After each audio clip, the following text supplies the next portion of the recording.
আজ অনেক দিন পরে কাছের মানুষগুলো আবার আমাদের বাড়িতে আসলো, কিন্তু এসেও থাকতে পারলো না। চলো আজকে পুরো ভিডিওটা তোমাদের সাথে শেয়ার করছি। আশা করি আজকে ভিডিওটা তোমাদের অনেক ভালো লাগবে।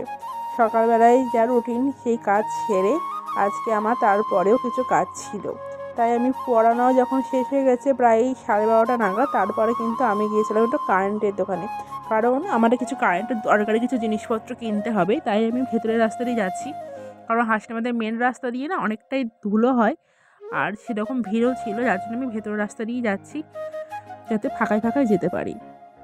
তারপরে আমি চলে এসেছি কারেন্টের দোকানে। এখানে দোকানেও খুব একটা বেশি ভিড় ছিল না, আমার তাড়াতাড়ি হয়ে গেছে। এখন উনি বিলটা দেখে যা যা দরকার সেগুলো আমাকে দিয়ে দিয়েছে, তারপর আমি টাকাটা দিয়ে দিলাম। যে কোনো কাজেই না আগে টাকা রাখতে হবে। হ্যাঁ, কত করে দিচ্ছ? 10 টাকা। হ্যাঁ, কত করে দিচ্ছ? 10 টাকা। মিটিয়ে তারপর আমি চলে এসেছিলাম বাজার করতে। প্রয়োজনীয় কিছু শাকসবজি, কিছু বাজার ছিল যেগুলো মার দরকার ছিল, সেগুলো নিয়ে তারপর এখান থেকে মাংসটা নিয়েছি, কারণ অনেকটা বেলা হয়ে গেছে। তারপরে যদি মাছ নিতে যাই তারপরে সেটা আবার কাটাকুটি করতে অনেকটা বেলা হয়ে যাবে, যার জন্য আমি এখানে 100 টাকার মাংস নিয়েছি। নিয়ে তারপর এখান থেকে তেল মশলা যা যা দরকার টুকটাক আজকের মতন বা 1-2 দিন যেন চলে যায় সেরকম নিয়েছি। এটা চাউমিনও নিয়েছিলাম সন্ধ্যে টিফিন করার জন্য। তারপরে বাড়ি আসার পরে যখন দেখি মা রান্না বসিয়েছে, দেখি এনে এখানে দাঁড়িয়ে আছে। হ্যাঁ, মা এখানে মাংস রান্না করছে আর ওখানে চুপচাপ ওইভাবে অনেক সময় ধরে দাঁড়িয়ে আছি, তারপর গন্ধ শুকছে। হ্যাঁ, আমার কিন্তু একটু ভয় লাগে, যেহেতু কুকুর বিড়াল আমাকে এইগুলো জিনিস, এই যে কোনো পশু পাখি আমার একটু ভয় লাগে, যদি আসতে নেয় এই একটা ভয় করে। তা আমি ওকে বলছিলাম যে সাইডে যেতে, তা ও বারবার এখানে চলে আসছে। এদিকে দেখো রান্নাটা বসিয়ে দেওয়া হয়েছে আমাদের। আগে পেঁয়াজ টেয়াজগুলো ভাজাভুজি করে নিই, তারপরে মা এখানে রান্নাটা বসিয়ে দেবে। আমি পেঁয়াজটা কড়াই দিয়ে দিচ্ছিলাম। এখানে কিছু সময় রান্না বান্না হয়ে যাওয়ার পরে তারপরে কিছু সময়ের মধ্যে কিন্তু মিস্ত্রি চলে আসে।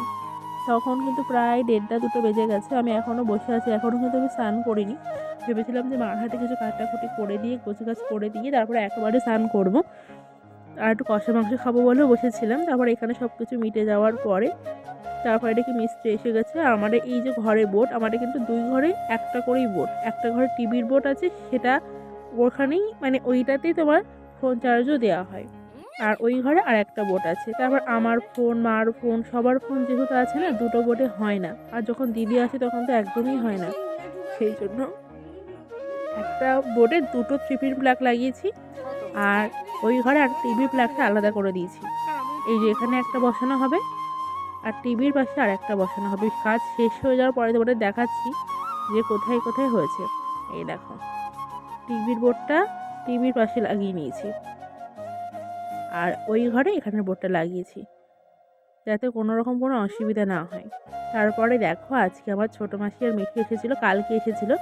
ওরা আজকেই বেরিয়ে যাচ্ছে। দাদু যেহেতু শরীরটা খারাপ তাই ওরা এসেছিলো দেখতে। আর আমি এখানে বলছি একটু মুখটা শুকিয়ে গেছে, একটু মুখে আগের দিন আমি সবে বাড়ি বডি অয়েল সবে সেটাই মার্কছিল। তারপর দাদু যাওয়ার সময় কিন্তু 20 টাকাও দিয়ে গেছে।